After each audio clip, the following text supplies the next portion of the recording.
नमस्कार प्रेक्षको, जागर स्त्री शक्तीचा उत्सव नवरात्रीचा या कार्यक्रमात मी तेजस्विनी आपलं मनपूर्वक स्वागत करते। प्रेक्षको, नवरात्रीचा उत्सव आहे आणि देवीचंच एक रूप म्हणजे सरस्वतीचं। आणि तू तर छान असं किशोरीताईंचं गाणं सरस्वती किशोरी आमोणकर यांचा छान असा फोटो ठेवलेला आहे।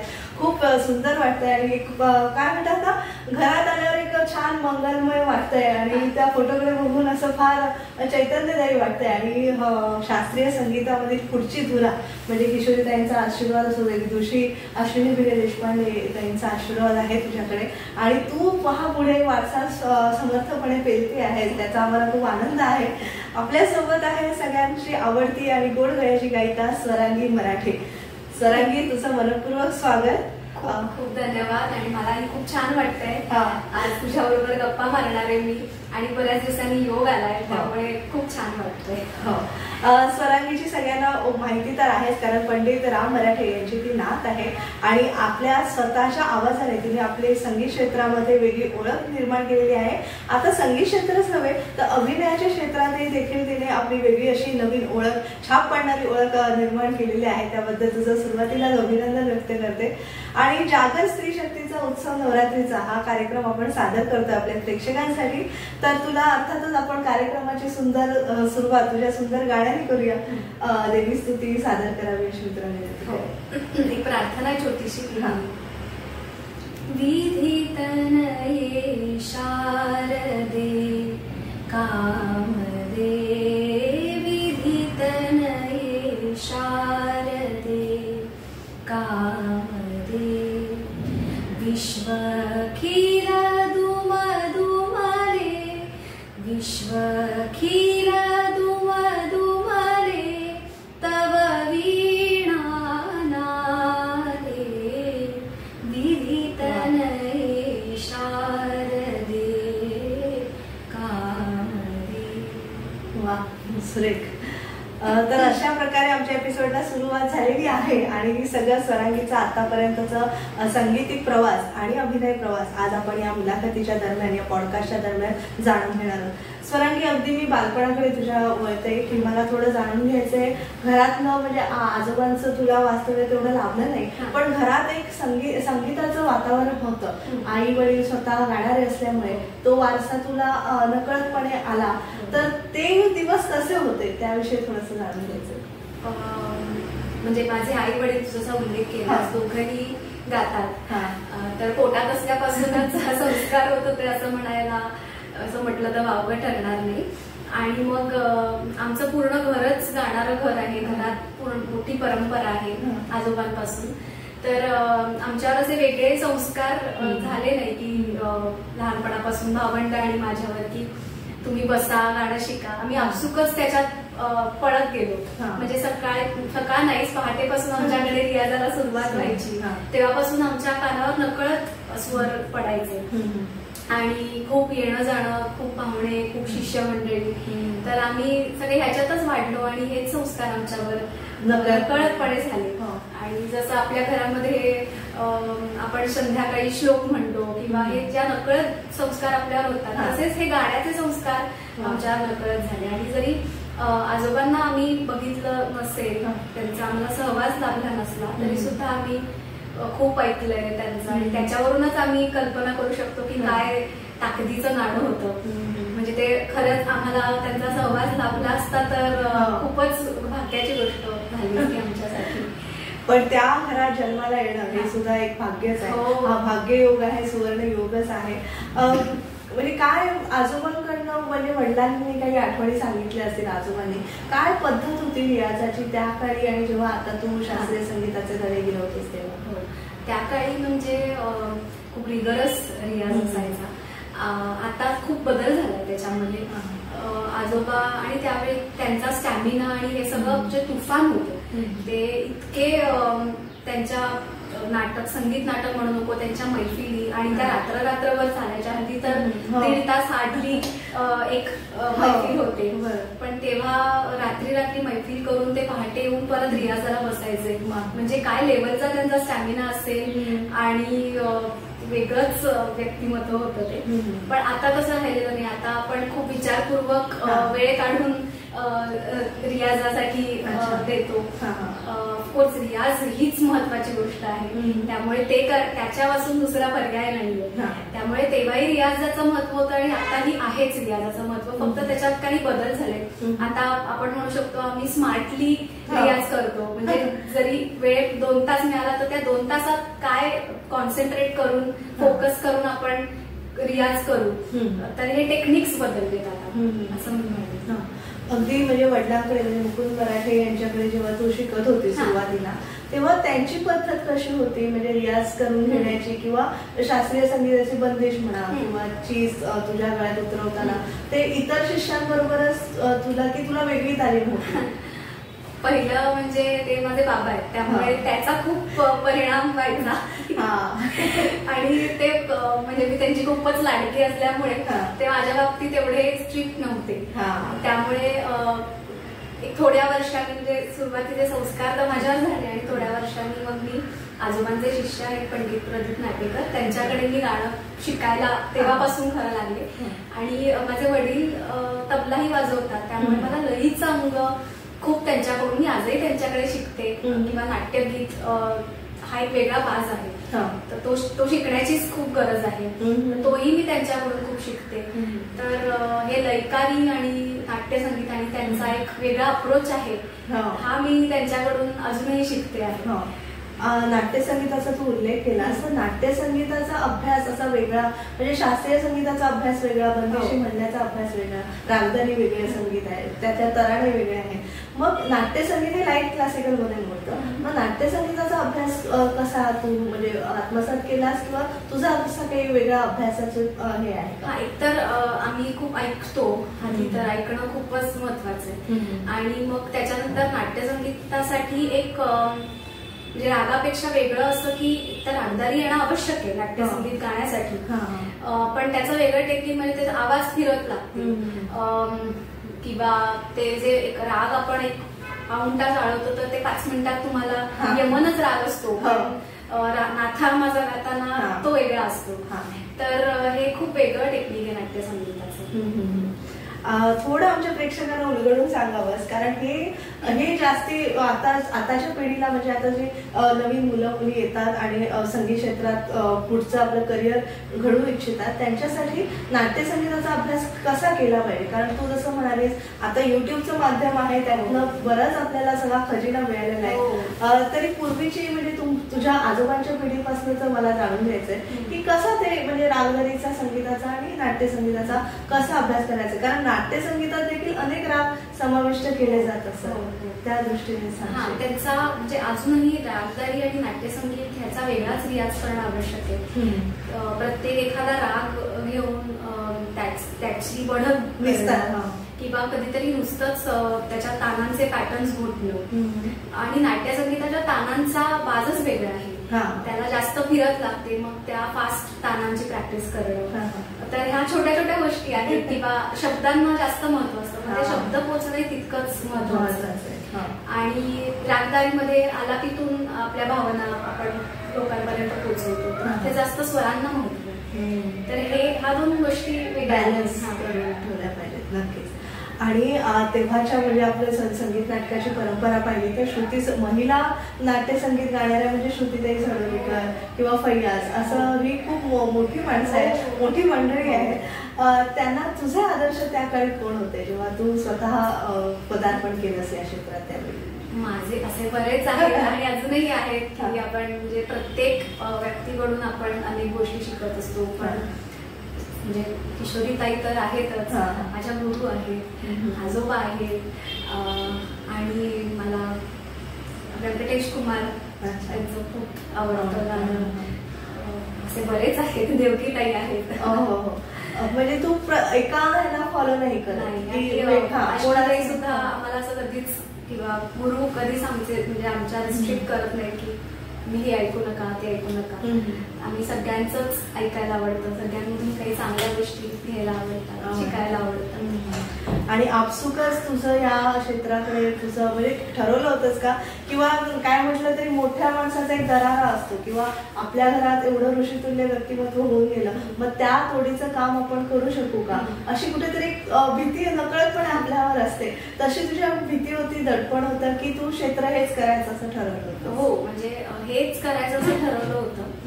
आणि जबाबदारी तर आहेच, कारण एवढं मोठं नाव आहे आणि त्यांच्या सारखं किंवा त्यांच्या इतकं तर आम्ही कोणीच बनू शकत नाही. आम्हाला प्रत्येकाला आमचं गाणं पुढे न्यायचंय. त्यांच्या तर नखालाही आम्ही जाऊ शकत नाही. मनाचा मोठा तर आपली प्रत्येकाची वाट कशी पुढे नेता येईल आणि कसं आपलं गाणं पुढे नेता येईल हे जास्त महत्वाचं आहे. आणि मला सांगायलाही खूप आनंद होतो की आमच्या घरामध्ये म्हणजे रामभाऊंच्या पिढीमध्ये आता 4थी पिढी गाणं करते, तर हीच आमच्यासाठी खूप मोठी गोष्ट आहे की सगळेजण अगदी फोकस ठेवून सिरियसली शास्त्रीय संगीत असेल, नाट्यगीत असेल, कुठल्या ना कुठल्या फॉर्म मध्ये, चांगल्या फॉर्म मध्ये गाणंच करतायत. हीच आमच्यासाठी खूप आनंदाची गोष्ट आहे. आणि तुम्हापेक्षा आम्हा प्रेक्षकांसाठी पर्वणी आहे, कारण एवढं संगीताचं भरभरून तुम्हाला रसास्वाद तुमचं सगळी पिढी आम्हाला देते आहे, त्याबद्दल आम्ही तुमचे आभारी आहोत. खरं तर आता नाट्यसंगीताचा विषय निघालाच आहे, तर तुझं आवडीचं म्हणजे माझ्या आवडीचं राधा हा माझा आहे, पण तुझ्या आवडीचं कुठलंही असेल तर तू सादर करावंस. आता आजोबांची जन्मशताब्दी चालू आहे, तर मी त्यांचंच एक प्रसिद्ध आहे, सगळ्यांना आवडतं ते.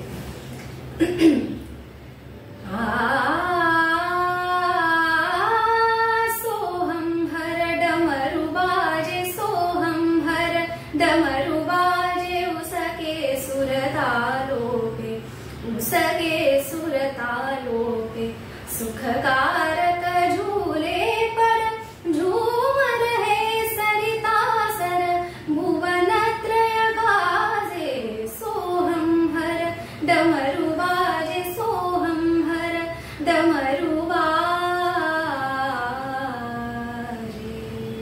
वा. नाट्यसंगीताबरोबरच आपण आस्वाद घेणार आहोत शास्त्रीय आणि उपशास्त्रीय संगीताचा स्वरांगी मराठीकडनं. एक छोटीशी विश्रांती घेऊया आणि जागर स्त्री शक्तीचा उत्सव नवरात्रीचा या कार्यक्रमात भेटूया. नमस्कार प्रेक्षको, विश्रांतीनंतर तुम्हा सगळ्यांचं पुन्हा एकदा स्वागत. जागर स्त्री शक्तीचा उत्सव नवरात्रीचा या कार्यक्रमात आपण स्त्री शक्तीला भेटतोय आणि आजची स्त्री शक्ती आहे स्वरांगी मराठे. स्वरांगी, आता आपण सगळ्या गुरूंबद्दल बोलतोच आहोत, तर आता ज्यांच्याकडे तू तालीम घेते आहे त्यांच्या घराण्याविषयी तर जाणून घ्यायचं आहे आणि अश्विनी ताईंकडनं तुला कशी तालीम मिळते त्याविषयी जाणून घ्यायचं. तुला मी जसं मगाशी म्हटलं, मी सुरुवातीला प्रदीप नाटेकर त्यांच्याकडे शिकले आणि 12वी साधारण मी अश्विनी ताईंकडे गाणं शिकायला लागले. आता मला 14-15 वर्ष त्यांच्याकडे होती, अजूनही शिकते आहे. आणि 12वीत म्हणजे मोठा डिसिजन होता की कोणाकडे शिकायचं, कारण म्हणजे फिमेल आर्टिस्ट कडे शिकणं जास्त चांगलं, म्हणजे व्हॉइस स्केलचा हे होतो. त्यामुळे आम्हाला सगळ्यांनाच आधीपासून अश्विनीताईंचं गाणं सगळ्यांनाच आवडतं आणि मी पण आधीपासून ऐकायचं त्यांचं गाणं आणि माझी खूप इच्छा होती की मला त्यांच्याकडे शिकायला मिळालं तर खूपच मोठी गोष्ट असेल माझ्यासाठी. तर मला जयपूर अत्रवली घराण्याचंच गाणं खूप आवडतं आणि कदाचित माझ्या स्वभावाला सुद्धा ते सुटेबल आहे, म्हणजे शांत गायक आहे किंवा असं. तर अश्विनीताईंना विचारलं आणि त्यांनी बोलवलं आणि मग सुरू झाली तालीम. आणि म्हणजे त्याच्यानंतर तालीम तर सुरू झाली, त्यांच्या मागे साथ करणं असं. आणि अगदी म्हणजे फक्त सांगीतिक नाही तर सगळेच संस्कार, एक माणूस म्हणून कसं असायला पाहिजे असेही संस्कार ते आमच्या भारतात अगदी कलाकार म्हणून. आणि म्हणजे आईसारखंच प्रेम करतात त्या. आणि नाही म्हटलं तरी कसं आपण प्रेझेंटेबल असलं पाहिजे, कारण आता इव्हेंट्स झाल्यामुळे कसं होतं आपण प्रेझेंटेबल सुद्धा, तू आहेस नो डाऊट कुठे, पण ते कला सादर करण्याची सुद्धा एक कला आहे नाही का. मग तो राग कसा मांडायचा ही सुद्धा एक कला आहे आणि मला वाटतं ते सगळं शिक्षण अश्विनीताईंकडे म्हणजे त्यांच्या फक्त म्हणजे समोरासमोर तालीम तर फारच महत्वाची असते 1-2 वर, पण त्याहीपेक्षा नुसतं त्यांच्याबरोबर मी कुठे गेले साथीला म्हणजे बाहेर महाराष्ट्रात किंवा बाहेर गेले तर इथेही त्यांच्याबरोबर राहून अनेक गोष्टी शिकायला मिळतात. त्या किती साध्या आहेत, इतक्या मोठ्या लेवलच्या त्या आज आर्टिस्ट आहेत, पण किती डाऊन टू अर्थ आहेत, किती म्हणजे सगळ्यांना सामावून घेतात, सगळ्यांचं गाणं त्यांना आवडतं. त्यांचा जो अप्रोच आहे तो मला खूप आवडतो. नाटकाचे दौरे म्हणा किंवा आपल्या सगळ्या शूटिंगचे दौरे म्हणा किंवा आता शास्त्रीय संगीताचे जेवढी संमेलनं होतात, महोत्सव होतात, त्याच्यामध्ये दौरे आले, मग तो दौऱ्यामध्ये आपल्या तब्येतीची काळजी किंवा गळ्याची काळजी कशी घेते? ओके, सो मी लहानपणापासून काम करत आहे, तर मुळात म्हणजे मला बाहेरचं कधी आई बाबांनी असं रिस्ट्रिक्ट केलं नाही की बाहेरचं पाणी प्यायचं नाही, बाहेरचं खायचं नाही. तर त्यामुळे मला आता सवय झाली की आपण कुठेही गेलो तरी तिकडचं आपण जाऊन तिकडे ऍडजस्ट करता आलं पाहिजे. मग ते खूप मोठं हॉटेल असेल किंवा एक छोटीशी जागा असेल, त्याचा परिणाम आपल्या गाड्यावर किंवा स्टेजवर बसल्यावर होऊ द्यायचा नाही, याचा मी प्रयत्न करते. आणि हे अश्विनीताई नेहमीच आम्हाला सांगत असतात की स्टेजवर बसल्यावर कुठल्याही इतर गोष्टींचा आपल्यावर परिणाम होऊ द्यायचा नाही. तर फक्त एवढंच आहे की मैफिल असेल एखादी तर त्याच्या आधी थोडे दिवस मी गार पाणी पिणं किंवा आईस्क्रीम जे मला प्रचंड आवडतं ते खाणं टाळते किंवा ऑइली किंवा तिखट, पण अदरवाईज मी हे एवढं फॉलो करत नाही. बरं. आणि गाण्याचा रियाज आपण बोललो, आवाजाची काळजी कशी घ्यायची हे बोललो, तरी सुद्धा घरच्यांचा तुला कसा सपोर्ट असतो? कारण ह्या कलाकारांना घरच्यांचा सपोर्ट मिळणं फार गरजेचं आहे. तर दोन्ही घरी तुला सुदैवाने चांगली घरं मिळालेली आहे, माहेर आणि सासर. ते घरच्यांचं कौटुंबिक जबाबदाऱ्या कशा सांभाळतेस? माहेर तर माझं पूर्ण गाण्यात आहे, त्यामुळे सगळ्यांनाच माहितीये. पण माझ्या सासरचं जास्त कौतुक आहे, कारण माझ्या सासरी गाण्याचं कोणी बॅकग्राऊंड नाहीये, पण सगळ्यांना गाणं खूप आवडतं. आणि आता माझा नवरा सुद्धा खूपच सपोर्टिव्ह आहे. आणि मेन म्हणजे माझ्या सासूबाई खूपच सपोर्टिव्ह आहेत. जसं म्हणजे आईसारखंच त्या मला सपोर्ट करतात. म्हणजे गाण्यातल्या नसून सुद्धा ही कौतुकाची गोष्ट आहे. आणि आता तर मला 2 मुलं आहेत, त्यामुळे त्यांना सांभाळून करणं म्हणजे टास्क असतो. त्यावेळी म्हणजे माझा दुसरा मुलगा आहे, तो अगदी बाळ असल्यापासून मी सुरुवात केली, मी बाहेर पडायला सुरुवात केली. त्यावेळी माझे आई वडील, नवरा आणि सासू हे होते, एवढी मोठी सपोर्ट सिस्टीम होती म्हणून मी बाहेर पडू शकले. म्हणजे अशा अनेक मुली आहेत ज्या खूप टॅलेंटेड आहेत, पण त्यांना सपोर्ट सिस्टीम नाहीये म्हणून त्या बाहेर पडू शकत नाही. मी खूप लकी आहे की माझ्याकडे एवढी सपोर्ट सिस्टीम आहे. म्हणजे आज कुठल्याही मावशीकडे मी न सांभाळायला देता माझी मुलं आज्यांकडे एकदम छान वाढतात आणि संस्कार. आणि मी असं क्षेत्र निवडलंय ज्याच्यामध्ये मी घरी राहून तेवढ्यापुरते प्रोग्राम्स करून त्यांना वेळ देऊ शकते. त्यामुळे माझं हे आधीच ठरलं होतं की मी जॉब नाही करणार, घरी राहून त्यांना वेळ देऊ शकते, ठराविक त्यांची वर्ष, वाढीची वर्ष, असं मी आधीच ठरवलं होतं. छान. म्हणजे तू कौटुंबिक जबाबदाऱ्या पण उत्तम सांभाळते आणि करिअर सुद्धा तू छान सांभाळते. आता कुठले महोत्सव तुझ्या अगदी संस्मरणात राहिलेले आहेत किंवा कुठला कार्यक्रम आपण वेगवेगळ्या ठिकाणी जात असतो, भारतभर किंवा विदेशी सुद्धा, तर तुझ्या कुठल्या अशी मैफिल रंगतदार झाली, प्रेक्षकांना आवडली आणि त्याविषयी थोडंसं सांग. मोठ्या मैफिलींची तर असतच म्हणजे, पण मला आताच रिसेंटली मी नाशिकला गेले होते गाण्यासाठी आणि ती बैठक होती. म्हणजे खूपच कमी स्वरूपात तिथे लोक होती, बैठक घरगुती स्वरूपात. आणि त्या मैफिलींची तर मजाच वेगळी असते, कारण खूप कमी लोक पण जाणकार लोक असतात. आणि खूप मोठी मैफिल झाली ती 3 तासाची अशी विथ ब्रेक. तर ते मला त्याच्यात गायला खूप मजा आली, सगळ्यांना गाणं कळत होतं आणि शास्त्रीय संगीताची मैफिल होती, त्यामुळे अशा मैफिलींमध्ये जास्त मजा येते. आणि अर्थातच आता रियाजाचं तुझं टेक्निक तू सांगितलंस, आता मैफिल साधन म्हणजे परफॉर्मन्स लेवलला तू कशी तयारी करतेस? परफॉर्मन्स एकतर म्हणजे एक डेली रियाज असतो तो वेगळा, की म्हणजे गळ्यासाठी जी तयारी असते ती. आणि एखादी मैफिल असेल तर त्याच्या मागे खूप विचार करावा लागतो, म्हणजे रागाचा, की मैफिल काय वेळेला आहे, त्या वेळेनुसार राग निवडावा लागतो. आपल्या मागे पुढे कोण आर्टिस्ट आहे, ते कुठला राग गाणार आहे, त्याच्यावर आपला राग मग एक राग मोठा आणि दुसरा राग छोटा. मग त्या दुसऱ्या रागाचा विचार करावा लागतो आणि मुळात ते आपले राग तयार आहेत का, आणि मग त्याच्या दृष्टीने मग एक महिनाभर आधी त्याची तयारी सुरू होते. आणि मग मध्ये मी थोडा ब्रेक घेते, कारण मग मला तेच करून मोनोटोनस वाटायला लागतं. आणि मग असं नको व्हायला की कॉन्सर्टच्या वेळी मोनोटोनस होते, त्यामुळे मध्ये मी ब्रेक देते, मग दुसरा राग घेते आणि असं तयारी चालू असते. आणि त्याचबरोबर तोच राग इतर आर्टिस्टचा ऐकणं हे खूप महत्वाचं. तोच मी तर सगळ्या आर्टिस्टचा ऐकते. पूर्वीच्या काही एक उत्सुकता म्हणून विचारते, पूर्वीच्या काही एक म्हणजे पंडितजी वगैरे 3-6 महिने एकच राग शिकवायचे किंवा सा लावायला शिकायचे, त्या रागाचं सा लावणे हे फार महत्वाचं असतं. ते म्हणजे 6 महिने, आता तर शक्यच नाही 6 महिने एक राग आळवणं, तर ते काय म्हणजे काय असतं नेमकं? तू म्हणलीस ते एक मला खूप आवडलं की त्या रागाचा सा, त्या रागाचा सा ही एक खरंच वेगळी कॉन्सेप्ट आहे. म्हणजे सा एकच आहे, बरोबर आहे, पण त्या रागातला सा हा वेगळा असू शकतो.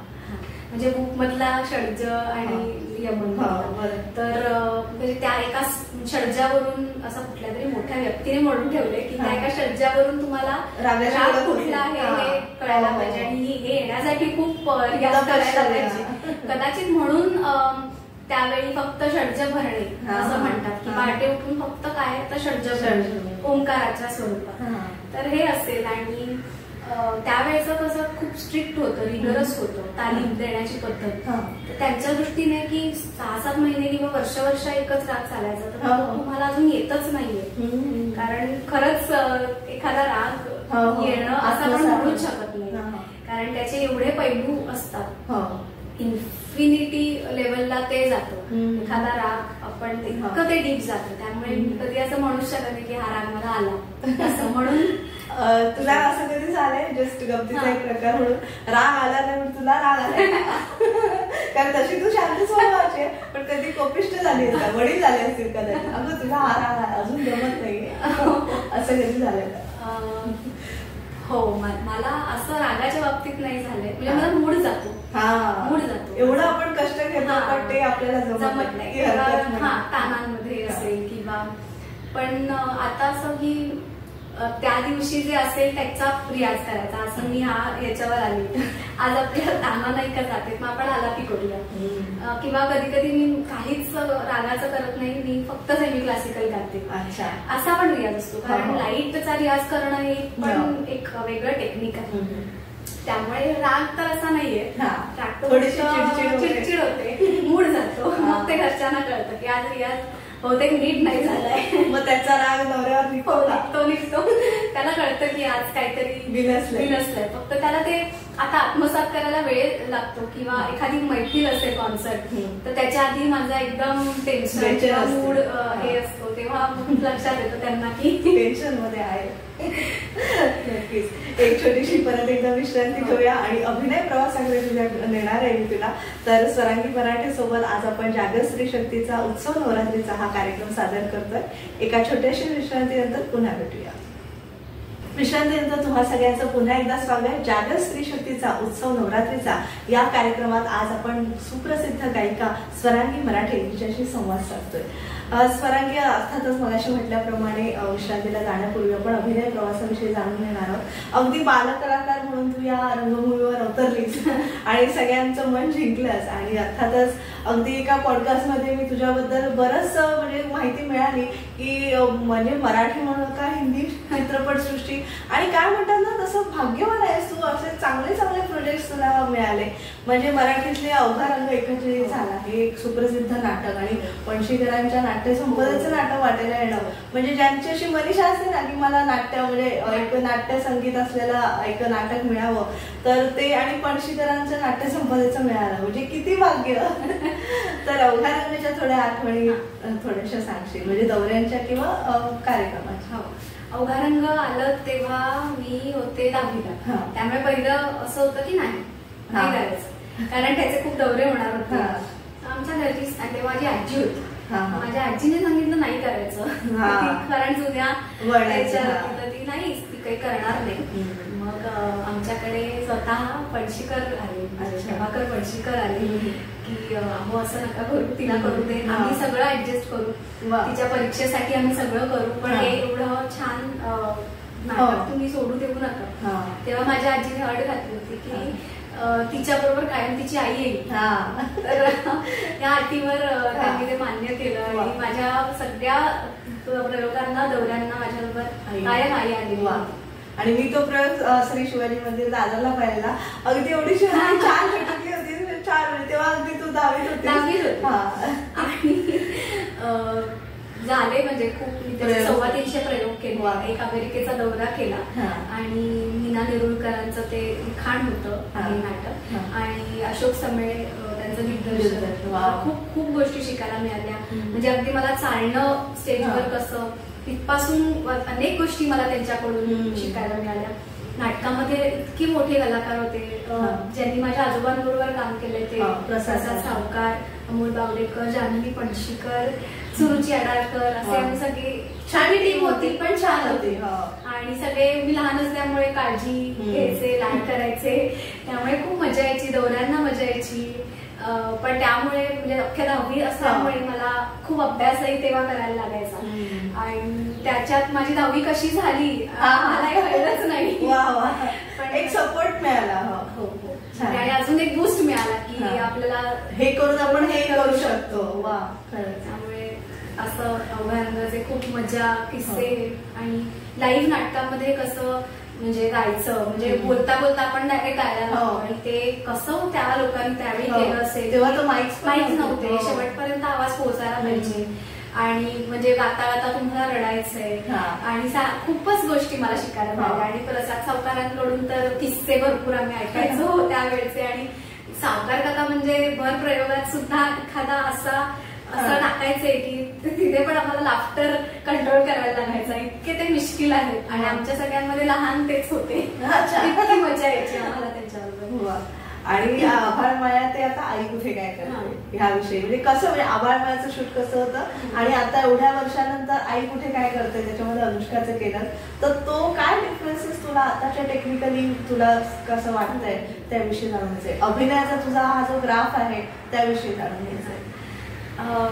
मला आभाळमाया म्हणजे मी आली तेव्हा मी 3रीत वगैरे असते, आणि तेव्हा काही एवढं नव्हती. आई बाबा म्हणजे मी सांगते ना की माझ्या करिअरमध्ये सिंहाचा वाटा आई बाबांचा आहे. कारण सगळे डिसिजन्स, कारण मी बालकलाकार म्हणून जास्त काम केलंय, तर सगळे डिसिजन्स, करेक्ट डिसिजन्स आई बाबांनी घेतले.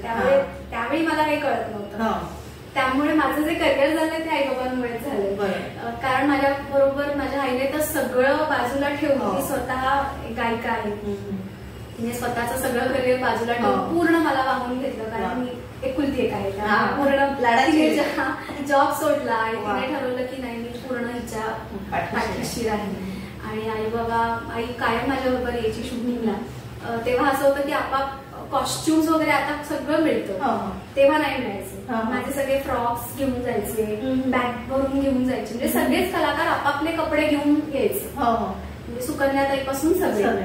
तर हा एक मोठा बदल होता. आता तर सगळंच दागिन्यांपासून सगळं रेडी, आपल्याला काहीच बघावं लागलं. पण त्यावेळी ती फर्स्ट डेली सोप होती, अल्फा चॅनल होता, आणि खूप मोठी मोठी लोक होती. तेव्हा मला कळायचं नाही, आज जाऊन कळलं. मोठ्या लोकांवर आपल्याला काम करायचं. मंदार देवस्थाईचं डिरेक्शन होतं, विनय आपटे होते, आणि सुकन्याताई, संजय मोने, मनोज जोशी, आणि मनवा होती नाईक. त्यामुळे मी लहान असल्यामुळे तर काय खूपच लाडवायचे. आणि मला काही कळायचं नाही ऍक्टिंग म्हणजे काय, असं कोणी शिकवलंच नाही. नॅचरल जे डायलॉग्स बोलायचे ते पाठ करून घ्यायचं आणि जाऊन तिथे बोलायचं. आणि अतिशय घरगुती असल्यामुळे काही कठीण, हिस्टॉरिकल नव्हतं, त्यामुळे कठीण नाही गेलं. आणि मग त्याच्यानंतर मला एकात एक असं काम मिळत गेलं. म्हणजे आजही मला फोन येतात ना, तर मला विचारतात की तुझी प्रोफाईल दे.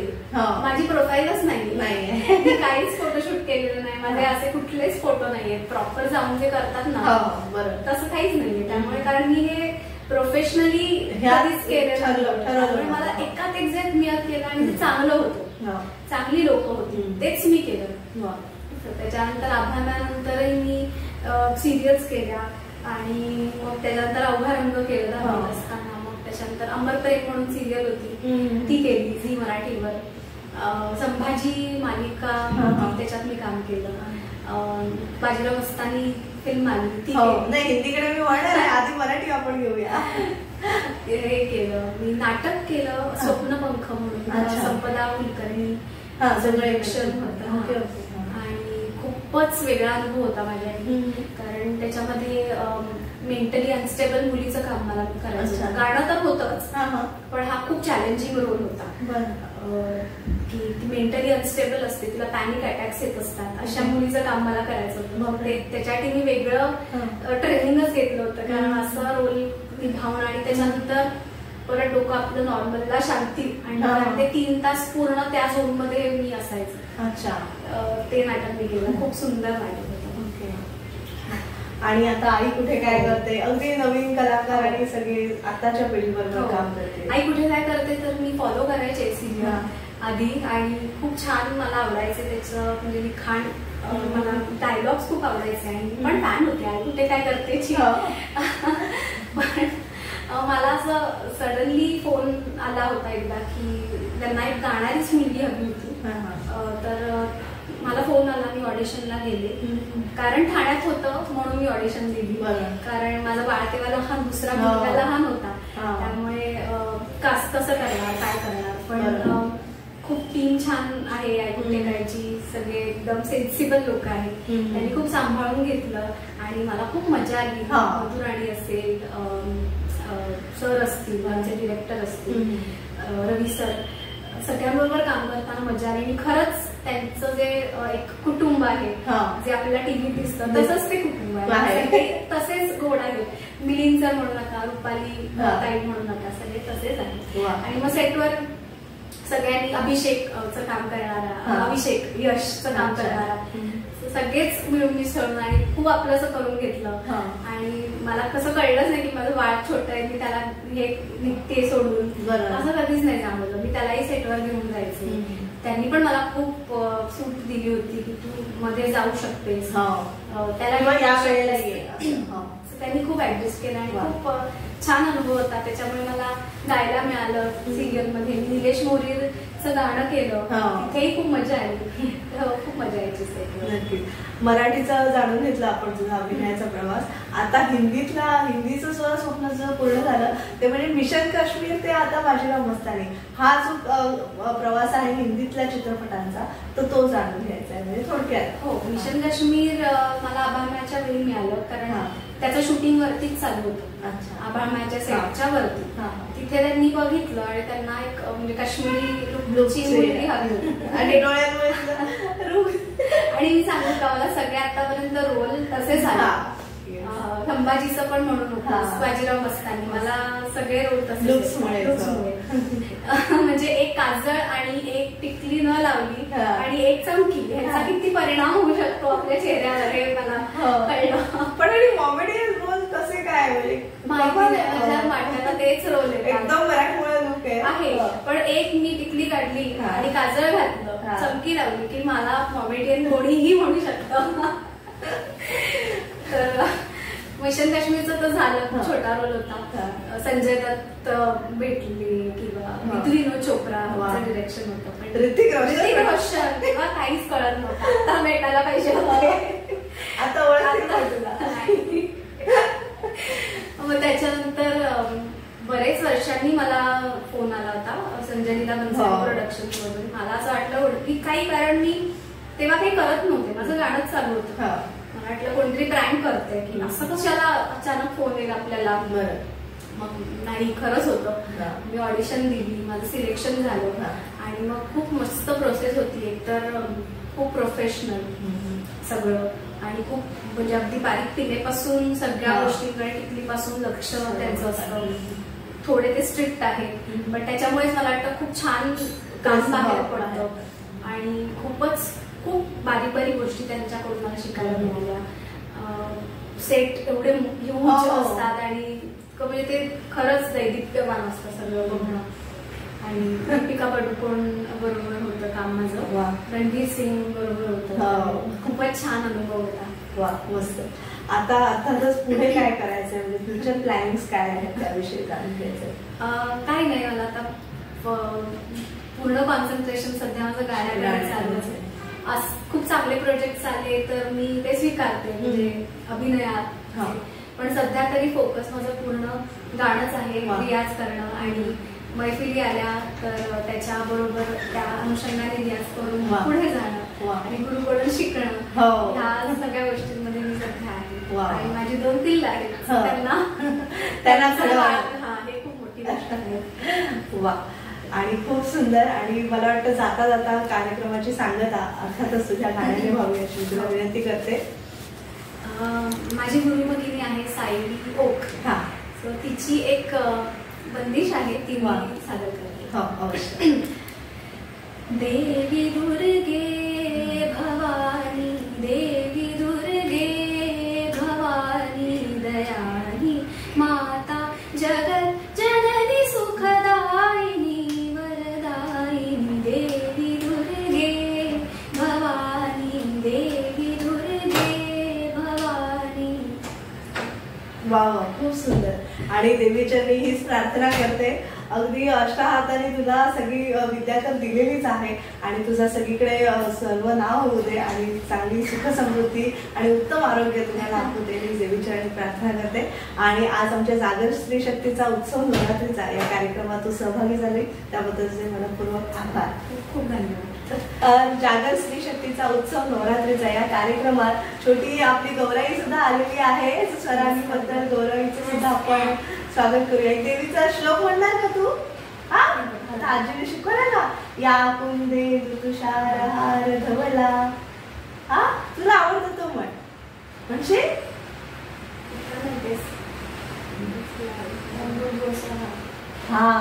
गायत्री मंत्र. वा, म्हणतेस